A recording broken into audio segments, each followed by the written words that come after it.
My name is Michael, and I've spent my whole life watching my parents favor my brother over me. I thought I could live with it, until they tried to steal my son's college fund right in front of us. But they underestimated me. This time I was ready, and by the time the dust settled, they were the ones who lost everything. I still remember the moment everything shattered. We were at a high-end steakhouse, the kind of place we rarely splurged on, but tonight was special. It was my son Ryan's high school graduation, and after years of AP classes, late-night studying, and a part-time job, he had earned his place at his dream college. My wife, Lisa, and I couldn't have been prouder. Even our younger daughter, Emma, was beaming, excited to celebrate her big brother's success. And then my mother tapped her glass with a fork. The sound rang through the restaurant, turning heads. I knew that look on her face, the way she straightened her shoulders, the smug glint in her eyes. Martha and Gerald never made an announcement unless it benefited them. "We have some wonderful news," my mother began, her voice dripping with satisfaction. She smiled at Ryan like he was some distant acquaintance rather than her grandson. "Your father and I have decided that Ryan's college fund will be going to his cousin Dylan instead." Silence. Everything stopped. Lisa's grip on my hand tightened. Ryan's face paled. Emma's fork clattered against her plate. And my father, Gerald, nodded along like this was the most natural thing in the world. "It's what's best for the family," he added. "Dylan's had a rough time. This will really help him get his life on track." Dylan, my brother's son, the golden child, the one my parents had bailed out of trouble more times than I could count, the one they had always held above my kids, above me.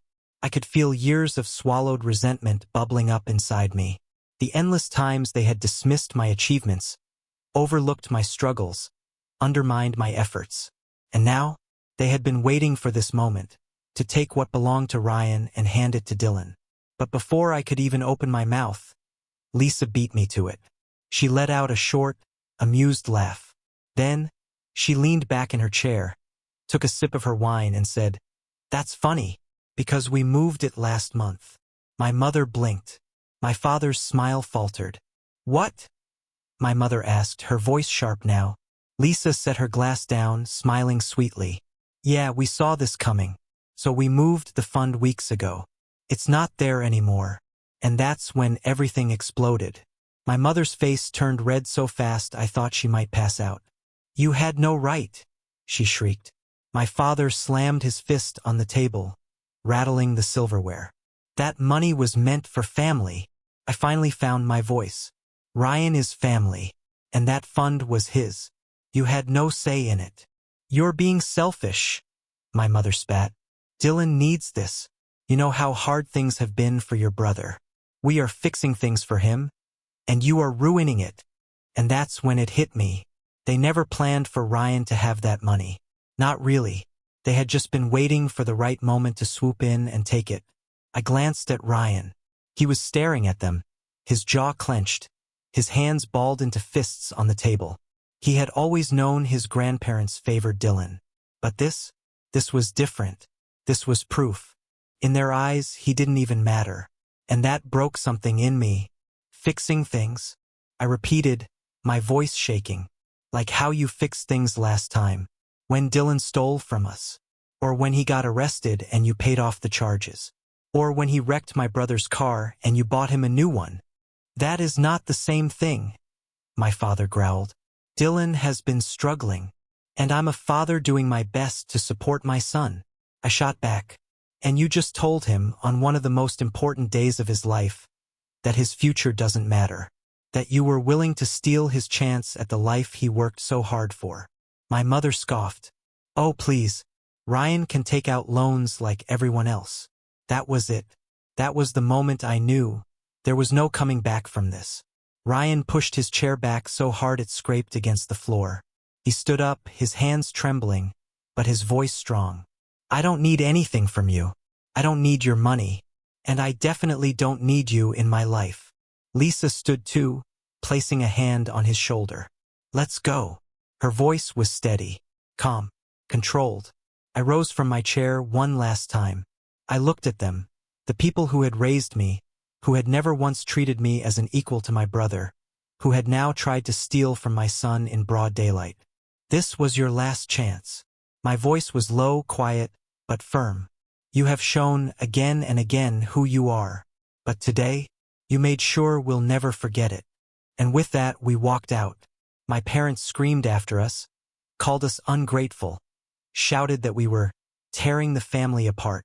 But as I looked at Ryan, his head held high despite the pain in his eyes, I knew we had done the right thing. What I didn't know was just how far my parents would go to try to take that money anyway. For weeks, the lawsuit consumed everything. Every night, Lisa and I sat at the dining table, buried in stacks of paperwork, bank statements, transfer records, anything that could prove we had saved for Ryan's college alone. And then, at the next lawyer meeting, my parents dropped their bombshell. Their attorney slid a piece of paper across the table with a smug expression. "This," he said, "proves their contribution to the fund."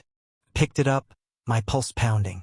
It was an old deposit slip, a $2,000 deposit, from over a decade ago.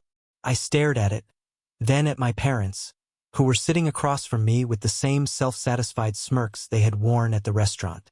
My mother folded her hands on the table. "It was a gift to help Ryan get started," she said sweetly.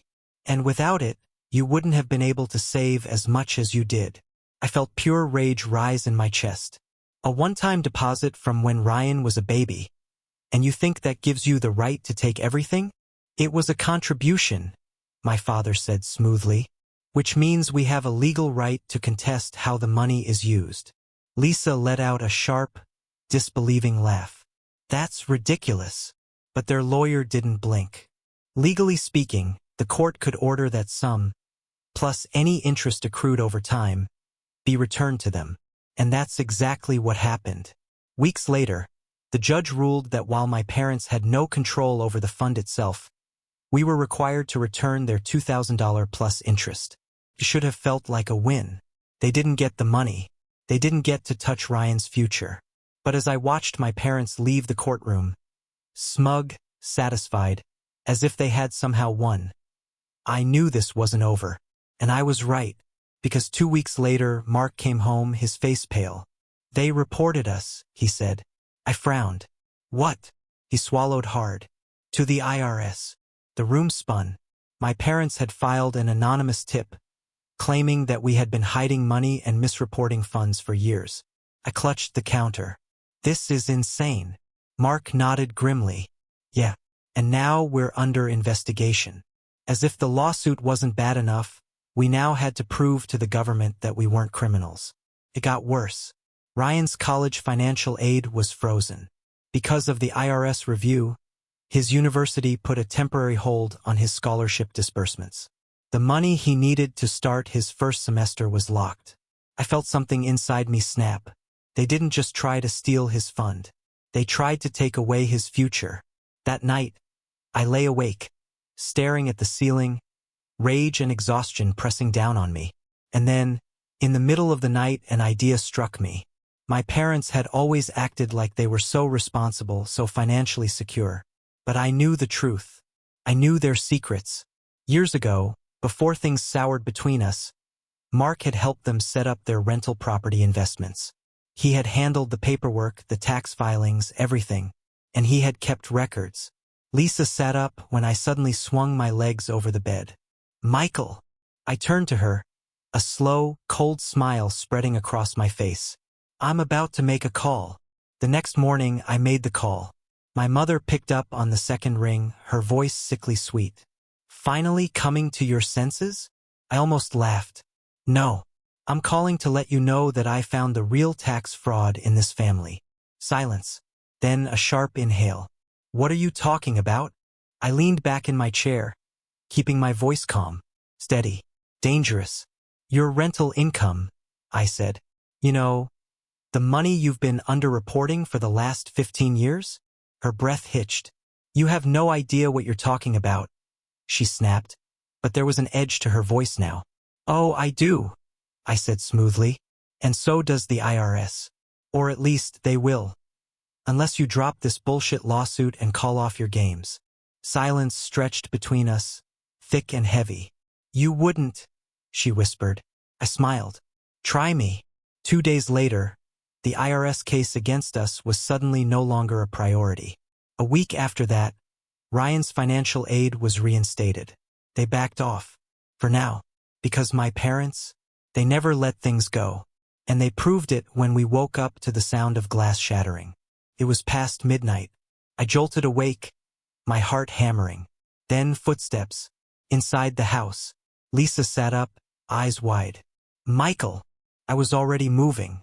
I grabbed the baseball bat I kept next to the bed and motioned for her to call 911. Then I heard it. A voice. Familiar. Slurred. Angry. "Mom? Dad?" Ryan called from his room. Wrong move. I stepped into the hallway just as he reached the stairs. And that's when we saw him. Dylan. Standing in our living room. Drunk. High. Holding a crowbar. For a moment no one moved. Then he took a step forward. "Where is it?" His voice was hoarse, desperate. I tightened my grip on the bat. "Where's what?" "The money." His eyes were wild, unfocused. "They promised it to me. I deserve it." My stomach turned. They sent him. My parents knew they couldn't get the money legally. They had lost. So they sent Dylan to take it another way. Dylan staggered toward us, raising the crowbar slightly. "You think you can just take what's mine?" Ryan stepped forward. His fists clenched, but his voice was steady, unshaken. "It was never yours." Dylan let out a broken, bitter laugh. "Oh yeah? What are you gonna do about it?" Mark swung first. The bat slammed into the wall beside Dylan, inches from his head. The crack echoed through the house. Dylan stumbled back, eyes wide. Then, without another word, he turned and ran. The police arrived 10 minutes later. Dylan was arrested for attempted burglary. And my parents? They bailed him out before the sun even came up. Then my mother called. "You've gone too far," she hissed. I almost laughed. "Me? You sent your grandson to break into my house." She was quiet for a long moment. Then, she whispered, "You'll regret this." And for the first time, I believed her. Because this wasn't just about money anymore. This was war. 2 weeks later, my brother reached out. He wanted to meet. "It's gone too far," he said over the phone, his voice exhausted. "Mom and Dad are a mess. Dylan's a mess. We need to talk." Now he wanted to talk? After standing by while our parents tried to steal from my son? After letting them manipulate Dylan into thinking he was owed something? But Lisa convinced me. "Maybe this is our chance to end it," she said. "To get some real answers." So, against my better judgment, we agreed. The family meeting was set for that Sunday. At my parents' house, it felt like walking into a battlefield. Lisa and I arrived first. Ryan refused to come. "I'm done with them," he had said simply. And I didn't blame him. My parents sat stiffly on the couch, their faces drawn. My mother's lips were tight, my father wouldn't even look at us. Then David walked in with Dylan. I tensed immediately. Dylan looked bad. Gaunt. Dark circles under his eyes. His usual cocky arrogance was gone. My mother gestured for us to sit. But I stayed standing. "Let's get this over with," I said. David sighed. "Look, we all screwed up." Mark scoffed. "We screwed up." "I didn't mean it like that," David said quickly. "I just mean, this isn't what Mom and Dad wanted." I let out a bitter laugh. "They wanted to steal from my son," I said coldly. "They wanted to use Dylan to break into our house. So please, tell me, what exactly did they not want?" And that's when Dylan spoke. I didn't mean to hurt anyone," he muttered. I thought it was mine." His words made my stomach turn. "You thought it was yours?" I repeated slowly. "Why?" He swallowed hard. Then he looked at my mother. And that's when I saw it. The guilt. The way she wouldn't meet my eyes. Lisa saw it too. She sat forward, her voice dangerously calm. "Tell us, Dylan," she said. "Why did you think the money was yours?" Dylan hesitated. His gaze darted to my mother, then back to me. And that's when it hit me. "Oh my God," I whispered. "They told him." I turned to Dylan, my pulse pounding. "They told you it was already yours, didn't they?" My voice shook with anger. "That Ryan's fund wasn't just being given to you, but that it was yours all along." Dylan's face crumbled. My mother flinched. I turned to her, my hands shaking. "You lied to him. You made him believe his entire future was secured by money that was never his." My dad finally spoke. "What does it matter?" His voice was sharp. You and Mark had plenty. A house, stable jobs. Dylan had nothing. What kind of brother are you to let your own nephew suffer? That did it. Something inside me snapped. What kind of parents are you? I hissed. You have 2 children, but you spent your entire lives choosing him over me. And now you expect me to give away my son's future because of your guilt. My mother stood abruptly. We did what we had to do, she snapped. No, I spat. You did what you always do. You chose David over me. And this time? You got caught. Dylan was shaking his head, his face crumbling. You lied to me, he whispered. My mother reached for him. Dylan. But he backed away. No. No. No. You promised me. His voice broke. You swore I didn't have to worry about college. That I was set. He turned to my dad. And you knew. My dad's silence was answer enough. Dylan let out a shaky laugh. Then he turned to me. I'm sorry. And for the first time I saw it. The regret. The understanding. The realization that he had been used just like we had been hurt. He turned and walked out. And I didn't stop him. At its core, this story isn't just about money, it's about betrayal, loyalty, and the power of standing up for what's right. It's about breaking free from toxic family dynamics, choosing to protect the people who truly matter, and refusing to let manipulation and entitlement win. Michael's journey is something many of us can relate to, whether it's being treated unfairly, being expected to sacrifice for others without question, or finally realizing that sometimes the best thing you can do is walk away. But what do you think? Did Michael do the right thing, or should he have handled things differently? Comment 2 if you liked the story, or 7 if you didn't. I want to hear your thoughts. And if this story kept you on the edge of your seat, don't forget to like this video and subscribe to Tapestry of Worlds for more gripping stories like this. Your support helps bring more stories to life, and I can't wait to share the next one with you. See you in the comments.